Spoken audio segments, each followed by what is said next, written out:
Assalamualaikum warahmatullahi wabarakatuh. Perkenalkan, nama saya Ana Filiana, mahasiswi semester 6 Fakultas Hukum Universitas Bangka Belitung. Baiklah, sebagai pemenuh mata kuliah Hukum Maritim, saya sedikit akan menganalisis tentang konservasi laut dan fauna di Indonesia yang merujuk pada hukum nasional dan hukum internasional. Baiklah, sebelumnya saya akan menjelaskan sedikit tentang konservasi laut dan fauna. Konservasi laut dan fauna sendiri merujuk pada upaya untuk melestarikan dan melindungi serta mempertahankan keberagaman hayati ekosistem laut, termasuk spesies-spesies hewan dan tumbuhan yang hidup di dalamnya, yang mencakup pengelolaan sumber daya laut secara berkelanjutan, pemulihan habitat yang rusak, pengawasan terhadap aktivitas manusia yang dapat merusak ekosistem laut, dan penegakan hukum untuk mencegah perburuan ilegal dan aktivitas yang merusak lainnya.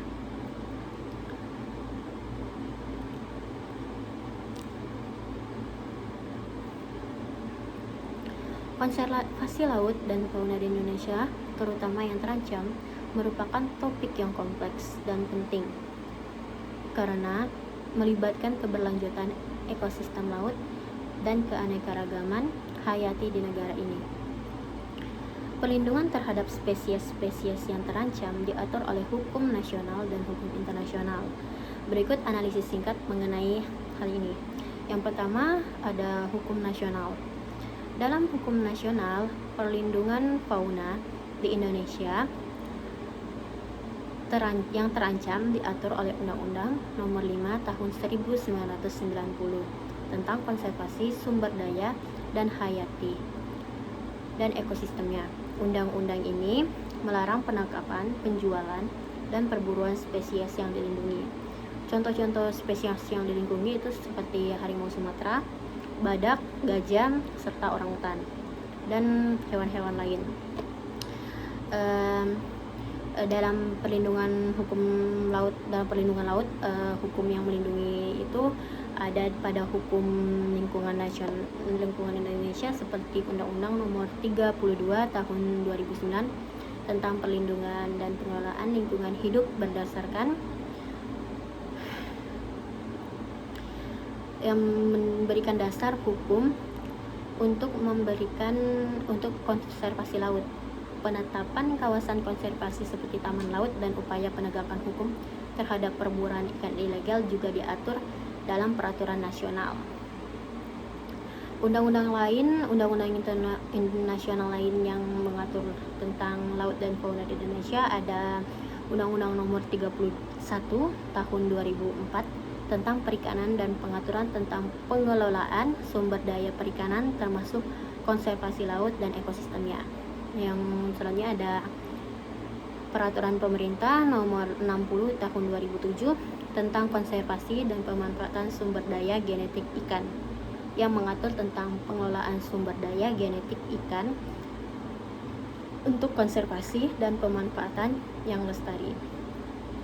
Selanjutnya ada Peraturan Pemerintah Nomor 7 Tahun 1999 tentang pengawetan jenis tumbuhan dan satwa yang mengatur tentang perlindungan terhadap flora dan fauna yang terancam punah.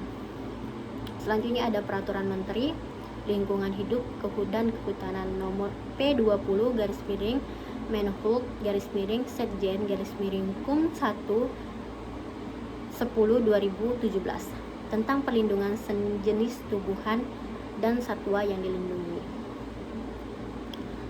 Dari hukum internasionalnya sendiri ada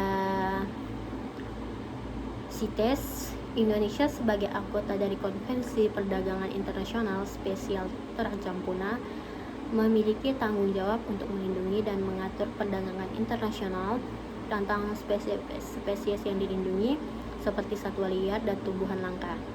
Yang kedua ada UNCLOS atau yang biasa disebut dengan United Nations Convention on the Law of the Sea atau yang biasa disebut dengan UNCLOS, merupakan kerangka hukum internasional yang mengatur pengelolaan sumber daya laut termasuk konservasi kehidupan laut dan ekosistemnya.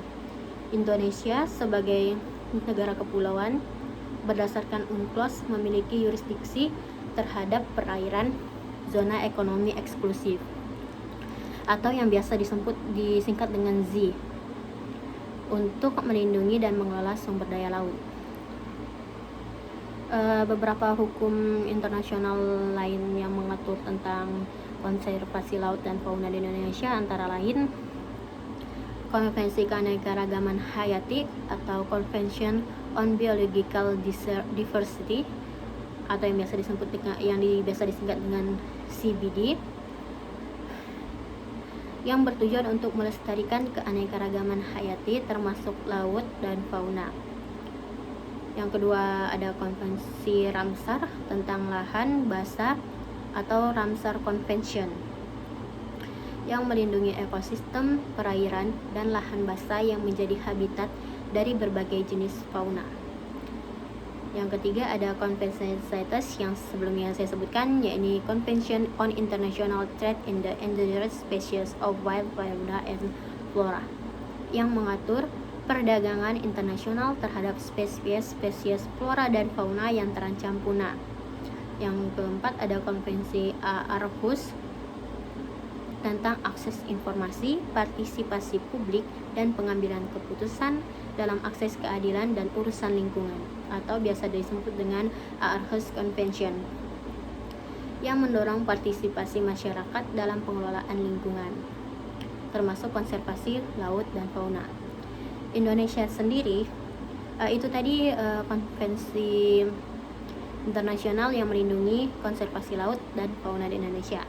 Indonesia sendiri sebagai negara anggota konvensi dari konvensi tersebut memiliki kewajiban untuk melaksanakan dan mematuhi ketentuan yang terkandung di dalam konvensi tersebut untuk melindungi konservasi laut dan fauna secara internasional.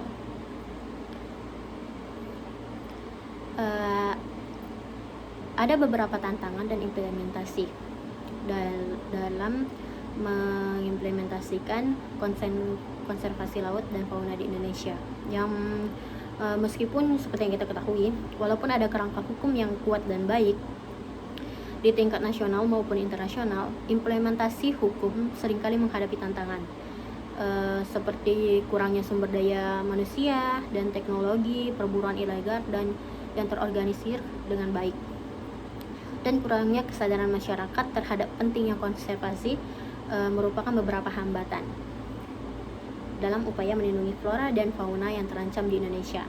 Tantangan tersebut meliputi yang pertama ada illegal fishing atau aktivitas ilegal lain yang merusak ekosistem laut, yaitu seperti pemancingan dengan cara merusak lingkungan.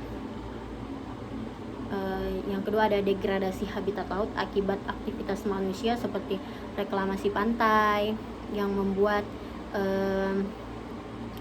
tempat hidup laut itu semakin berkurang, dan seperti penambangan pasir.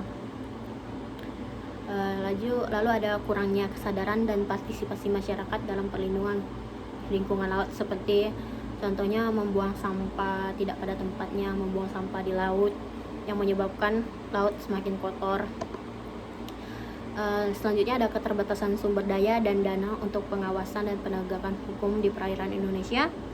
Lalu ada koordinasi yang kurang antar instansi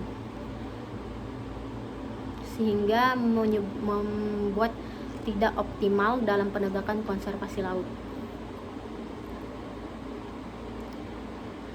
Yang selanjutnya ada pentingnya kolaborasi konservasi laut dan fauna yang efektif memerlukan kolaborasi antara pemerintah, organisasi non-pemerintah, ilmuwan, dan masyarakat sipil.